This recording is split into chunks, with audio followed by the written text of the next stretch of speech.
Uma planilha da Polícia Federal ligou aí os ministros, né, Alexandre de Moraes e Dias Toffoli, do Supremo Tribunal Federal, além da advogada Viviane Bas, esposa do ministro Alexandre de Moraes, porque eles ocuparam uma mesa patrocinada pelo Banco Master durante um evento em Nova York. O jantar de gala, a gente até discutiu isso aqui, né, no Direto ao Fato, ocorreu em novembro de 2022, no restaurante Fasano. Enfim, segundo informações do portal Metrópolis, o dono da instituição financeira, Daniel Vorcaro, financiou todo o espaço. Ou seja, não tem como negar que os ministros realmente, e a esposa, né, do ministro Alexandre de Moraes, Viviane Bassi, não estão interligados com todo esse escândalo de corrupção.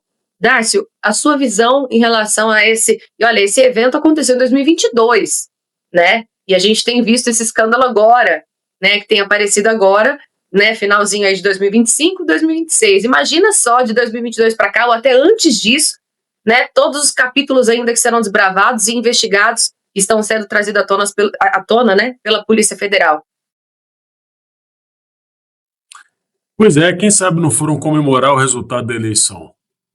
E é isso que tem me agoniado, porque ninguém está fazendo o liame de todo esse caso com a prisão de Bolsonaro e com a prisão dos patriotas. Um outro evento, patrocinado pelo Vorcaro, tinha a presença de Benedito Gonçalves, conhecido pela população como Missão Dada, Missão Cumprida. Tem mais. O Daniel Vorcaro tinha acesso às diligências da Polícia Federal.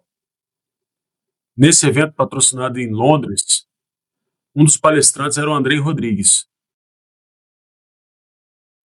Assim, eu acho que está tudo muito claro, né, pessoal?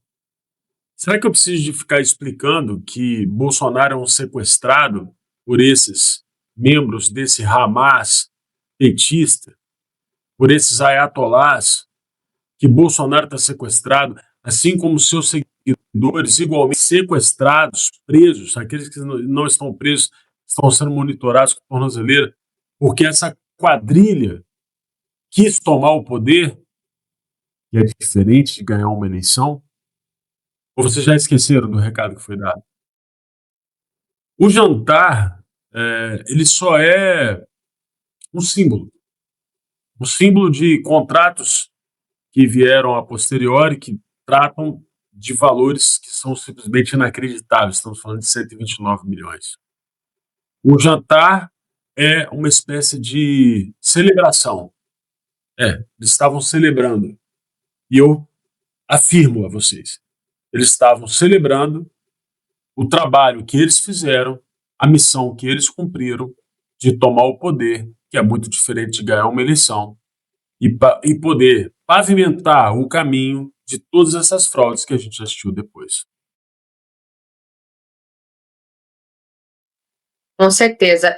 E Lu, qual que é a sua visão também em relação a esse fato, né, de todos esses ministros envolvidos, né, e não só de 2022 para cá, né, mas acredito que até antes disso tenham casos a serem revelados ainda.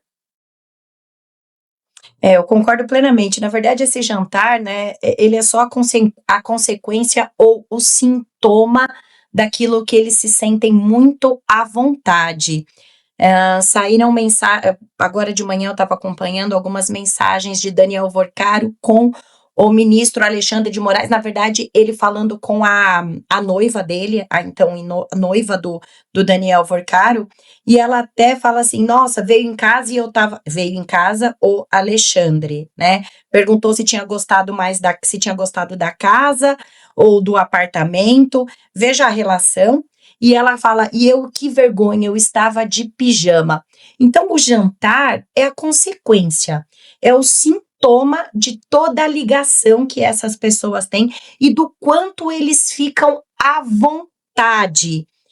E esse é um sintoma, inclusive, e eu não vou culpar aqui, vou falar, a sociedade está inerte. Não, não é isso. Mas nós normalizamos uma democracia séria, uma república, né, séria. Quem são os ministros da Suprema Corte americana? Ninguém sabe. Eles não ficam dando entrevistas, eles não são protagonistas. Ministros de Suprema Corte, juízes se manifestam em autos. Isso em repúblicas e democracias sérias. Não é o caso do Brasil. Então, o brasileiro, quando a gente fala, o ministro está dando uma entrevista, está sendo protagonista, ou dito lá, o salvador da democracia. Isso não existe em democracias que são concretas. É realmente um amadorismo brasileiro, ou a democracia tupiniquim aqui do nosso lado.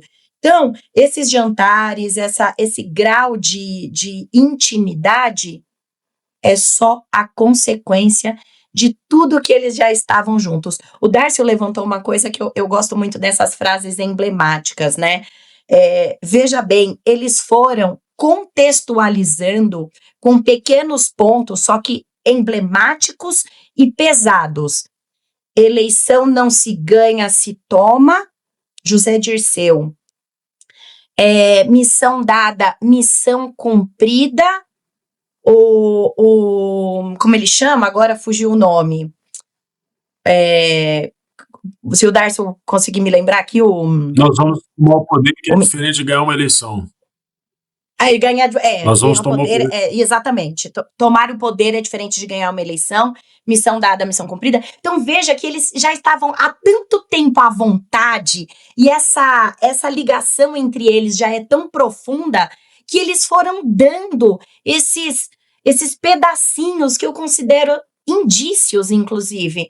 Só que nós estamos amarrando tudo agora. Nós não, a gente já vem há um tempinho falando, e agora mensagens, a prisão e tudo isso vindo à tona só amarra e comprova o que muitos da imprensa, do jornalismo há anos, 2019, 2020, 21, 22, vieram colocando. Muitos foram calados, censurados, demitidos, emissoras com risco de perder sinal.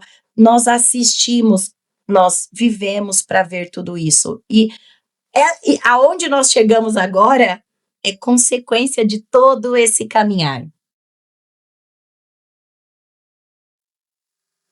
Com certeza, Lu. E só um complemento interessante, assim, para a gente amarrar esse assunto aqui, finalizar até, olha só, citado em mensagem de Daniel Vorcaro e possível beneficiário de pagamentos do dono do Banco Master, enfim, o ministro Dias Toffoli, do STF, deve votar no julgamento da segunda turma para referendar ou revogar a ordem de prisão contra o banqueiro e seu cunhado também, né, o Zetel, e outros investigados da terceira fase da Operação Compliance Zero. Gente, eu sinceramente não sei se esse cara é destemido ou se ele realmente tem tanto assim o rabo preso dessa forma, porque não é possível, né? Ele não queria largar o osso, né? Ele queria ainda ser o relator, né, de toda essa investigação do Master, né? Aí entrou o André Mendonça, enfim, e agora ele ainda peita a situação toda e não sei, sinceramente, eu não entendo até que ponto vai esse pessoal do STF. Eles realmente acham que vão dominar tudo, é impressionante, eles não têm medo de nada, não têm medo da imprensa, não têm medo da oposição, não têm medo de nada. Darcy, qual que é a sua análise em relação a isso? Porque, para mim, isso soa como uma afronta muito grande. É claro que é. Agora, eu só não sei se é rabo preso ou solto, né? A gente vai saber. Isso é uma incógnita aqui, né? Mas, enfim, fugindo da brincadeira, olha, acabou a moralidade, acabou a existência de um Estado de Direito no Brasil. Isso aqui virou um país de gangster. Acho que as mensagens deixam isso muito claro, né? O Vorcaro falando que vai, enfim, pedindo para poder espancar a empregada doméstica, gente, tá? Quebrar os dentes do jornalista, sabe? É papo de mafioso, de bandido. As conversas deles são de bandidos. E eu tenho amigos em Brasília que circulam e amigos de diversas classes, diversas posições. Quando eu falo diversas posições, pode ser um guarda, um vigia, um motorista, um lavador de carro, um garçom, né? E as informações que eu tenho dão conta de que a linguagem entre eles é de bandidos, sabe? Então, assim, é triste o que eles fizeram.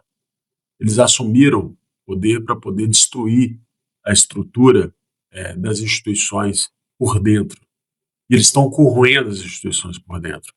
A única coisa que a população brasileira poderia aceitar nesse momento é a renúncia imediata do Luiz Inácio Lula da Silva, né, por conta da liderança dele dessa quadrilha, a saída imediata do senhor Dias Toffoli e a saída imediata de Alexandre de Moraes para começar o processo de depuração. Isso eu não estou falando nem como solução, não, estou falando para começar, né?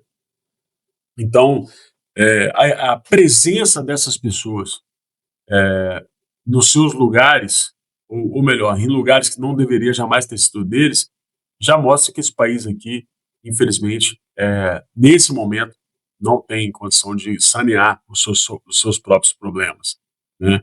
A contaminação parasitária chegou a um ponto de não retorno, ou a gente poderia dizer que a doença está metastática. Mas eu tenho uma esperança, em outubro, a gente fazer uma grande renovação na Câmara Federal, uma grande renovação no Senado, e a gente poder aplicar os remédios necessários para poder extirpar esses parasitas. Não será fácil, a gente precisa ter paciência, porque não será rápido, e eles vão fazer de tudo para poder evitar esse tratamento, minha amiga Laísa.